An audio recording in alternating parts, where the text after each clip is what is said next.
乡亲啊，即马是落雨伞上水的季节，这个树啊，介意有水的环境，长红了后啊，配上水景啊，非常的水。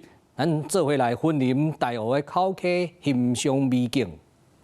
规排的落雨伞转红色，游客伫咧树骹散步翕相，随后游玩的心等会天光。这超过200公尺落雨伞步道，天气一个冷，湿水就转红色。拢会来遮看，要参观落雨松，啊，搁来遮参拜安尼。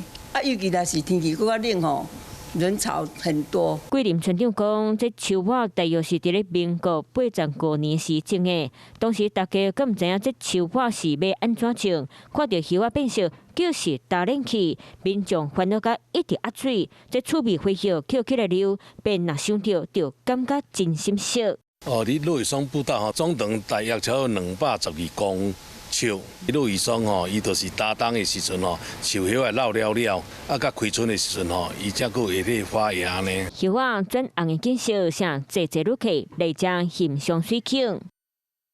Hello， 我是林仙怡。想要抢先掌握最及时的新闻资讯吗？赶快订阅、按赞、开启小铃铛，锁定华视新闻 YouTube 频道。